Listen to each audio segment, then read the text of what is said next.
Plenty of praise has been piled on Half-Life 2 over the years, including in many of my own videos. And well, this new video is going to add a little bit more to that ever-growing heap. It's been a while since the last level review I made for Half-Life 2, but today we're going to be talking about Ravenholm, and what makes it one of the best levels in the Half-Life series.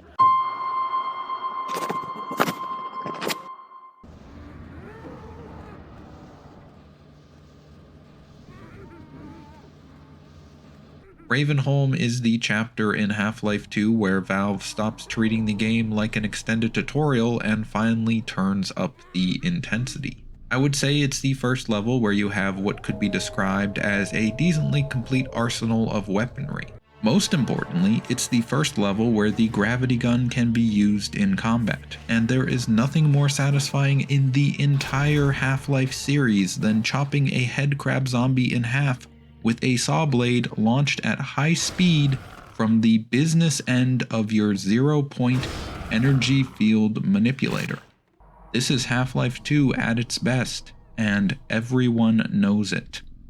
Sometimes it seems like this is the only level of Half-Life 2 that people actually like. I've read comments and threads from people who despise the Coastal Canal and City 17 levels, but I've never heard anyone say that Ravenholm is their least favorite level. Based on this, I would say that Ravenholm is a large reason why Half-Life 2 is still considered relevant today. For many people, Ravenholm and Half-Life 2 are synonymous. While I am personally more partial to the coastal levels, I still love Ravenholm. I remember how back before I could buy my own video games, I found the Half-Life 2 demo on Steam, and after playing through the opening of the game, the demo drops you straight into Ravenholm. The fact that the demo takes you straight from the opening levels of the game to Ravenholm doesn't help with the feeling that the levels in between are a bit irrelevant and unnecessary. Valve can subtly teach us how to play the game, but it's kind of obvious what to do when handed a shotgun while a horde of zombies shambles toward you. It's impossible to talk about Ravenholm without mentioning Father Grigori. His presence elevates the level, deepening the character and mystery of the once thriving city. Father Grigori is the last survivor of the town, and in his self-proclaimed position as priest, he plans to save the souls of those turned into zombies by the headcrab infestation.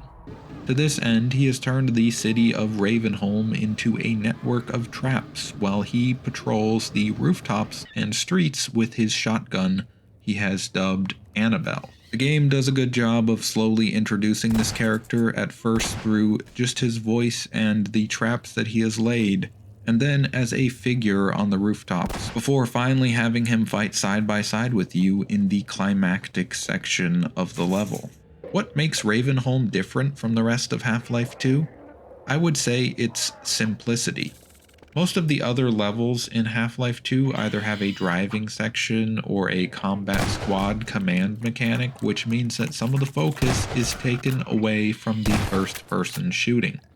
However, there is one thing that has always bugged me about Ravenholm. How is the city, essentially dubbed the home of the Ravens, populated not by ravens but by crows? It's true, canonically, all of the black birds you see flying about Ravenholm are crows. Both the game files and the sound effects they use describe them as such. I'm not sure why Valve didn't put ravens in Ravenholm, but it was surely a missed opportunity on their part. I think my personal favorite part of this level is where it opens up into a wide street and headcrab zombies start emerging from all directions. To escape the onslaught, you have to find a switch in order to move a platform into place, which allows you to make it to the relative safety of the rooftops. The first time you play through this bit is intense because you're searching for a way out while being assaulted by wave after wave of headcrab zombies. Valve also plays this little practical joke on you by having the zombie chopping trap that you find in earlier areas break down, meaning you have to kill the zombies the old-fashioned way. Before this section, you also go through this building that's full of washing machines and cardboard boxes. For some reason, this building is one that I remember the most from the level, but I couldn't really tell you why. I also enjoy this area where you're high above the zombies who are all corralled into a narrow street filled to the brim with explosives. It's quite fun to rain down hell on them from above. Replaying Ravenholm for this video got me thinking about the absolute terror of the destruction of this once thriving mining city by the Combine. For some reason, it made me think of the Battle of Blair Mountain, where mining companies, aided by the United States government, crushed a Union uprising in 1920s West Virginia with the use of chemical weapons and an aerial bombing campaign. I doubt that this served as inspiration for Valve, but nevertheless, I feel there are vague similarities. I think the most overlooked part of this level is the part after you exit the graveyard where the level transitions into the coastal levels. The moment where you emerge from the dark mines of Ravenholm and into the comforting dawn light is one that will stick with me for a long time. I appreciate how Half-Life 2 plays out as a complete journey, and the inclusion of this section really adds to that experience. If you're interested in finding out what happens after that, I've actually already made a video on Highway 17 and sand traps as well. Thanks for watching, and I hope you enjoyed this look at one of the greatest levels in the history of first-person shooters.